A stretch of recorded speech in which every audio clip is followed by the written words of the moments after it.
Ito na yung chicken mushroom kanina na pinakita ko sa inyo, di ba?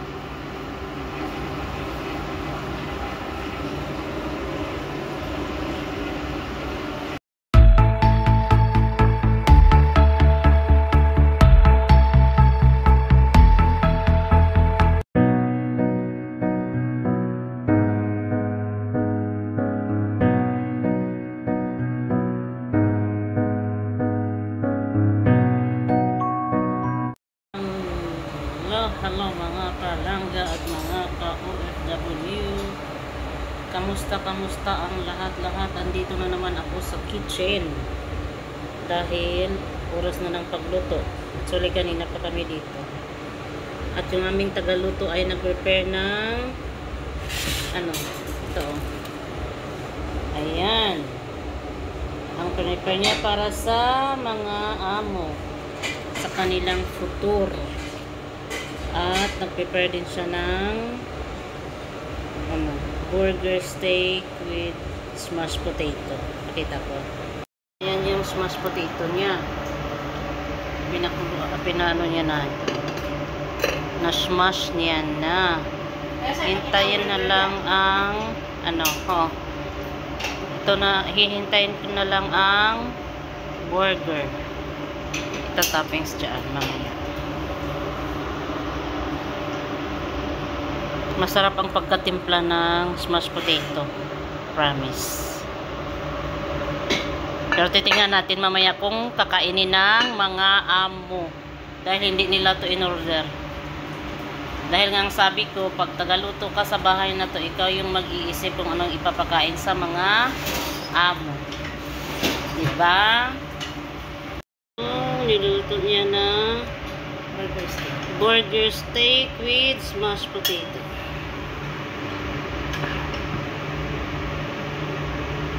Dahil kaunti lang yung burger namin, hinati na lang sa dalawa.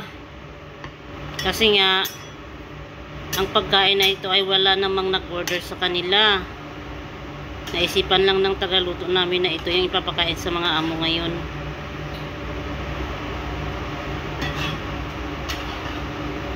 Kasi pag hindi magluto, walang makain. At kung hintayin yung kanilang order, ay wala tayong mapapala. At saka hindi sila pwedeng gutumin ngayon kasi nga fasting sila lahat. Diba? Sa toppings pa lang busog ka na. Ayan na.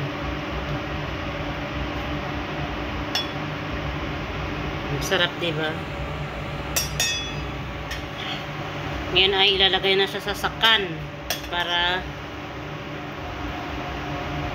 nag-ano pa rin siya, mainit pag serve sa mga amo mo.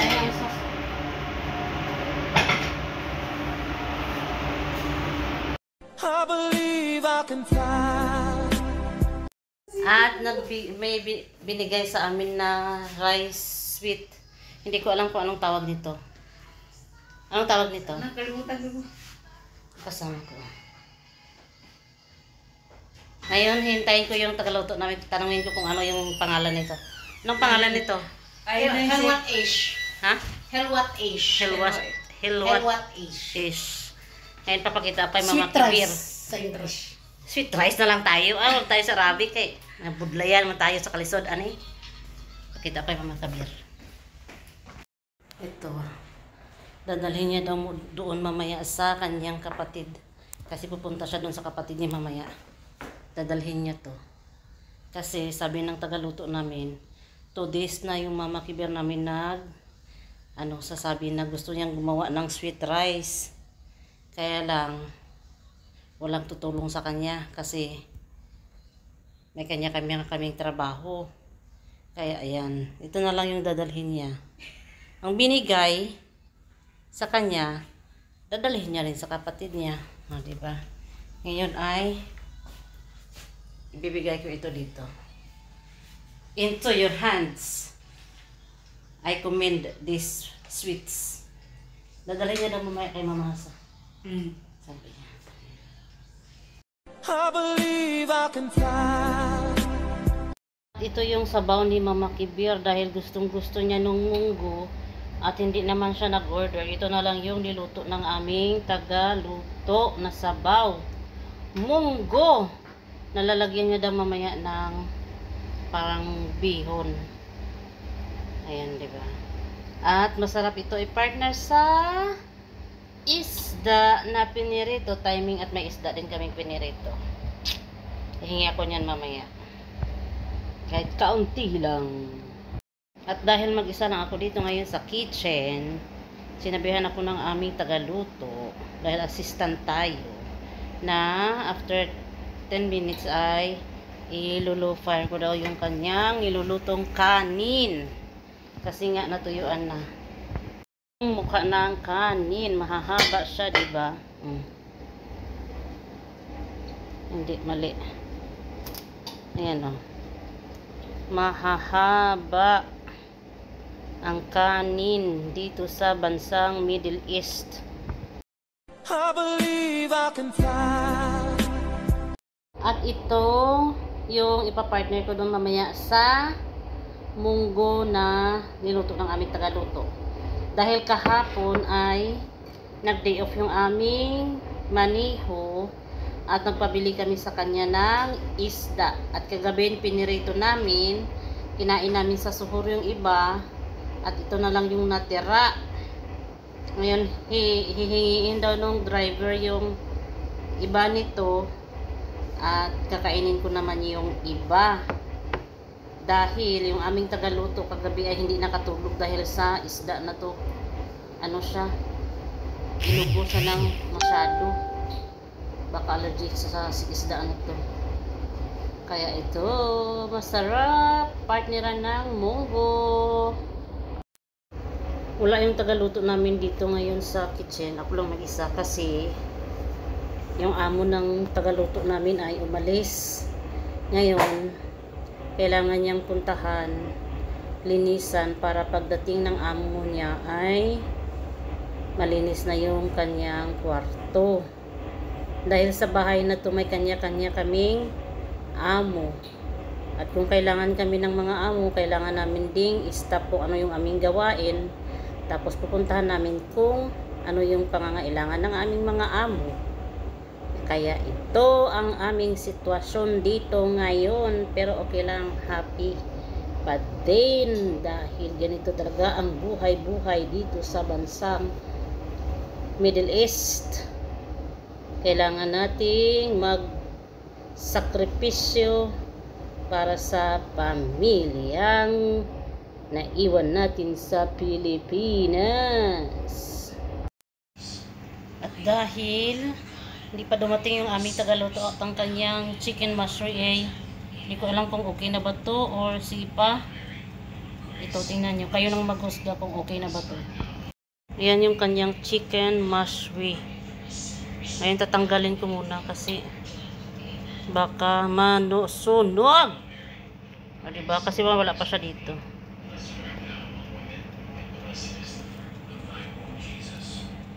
Itong chicken mushroom na to, hindi din to in-order sa kanya eh. Kaya nga sabi ko sa vlog ko parati ay sa bahay na to dapat may initiative kang magluto ng pagkain dahil minsan yung mga amo ay hindi nag-order. Kaya ngayon ito yung niluto niya, chicken mushroom para sa mga amo. A few moments later. Ito na yung chicken mushroom kanina na pinakita ko sa inyo, di ba?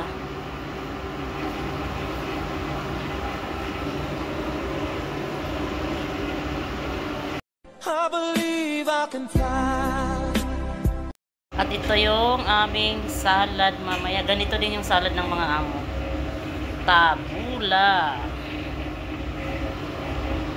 I believe I can fly. Okay, nakakakutin na siya sa loob.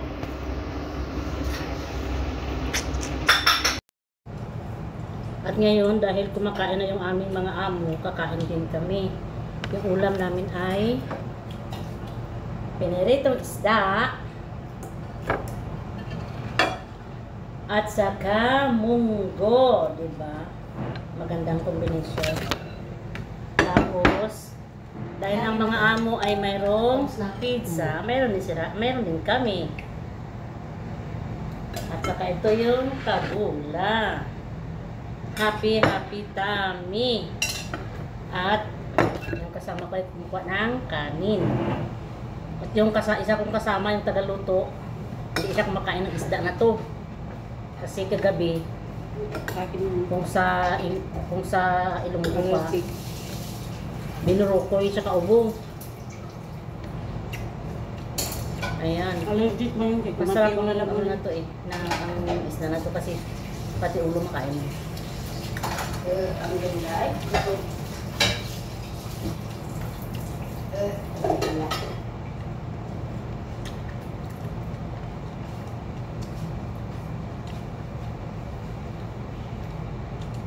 Hanggang dito na lang ang aking vlog for today. Kasi kakain muna ako, baka mamaya tawagin naman ako ng amo ko. First, kain namin. First, saan ba? Kotor. May pagkakaroon. May suwol pa karon sa gabi. Hanggang dito na lang. Mr. Samti Buli is signing off. Bye-bye. Masalamat.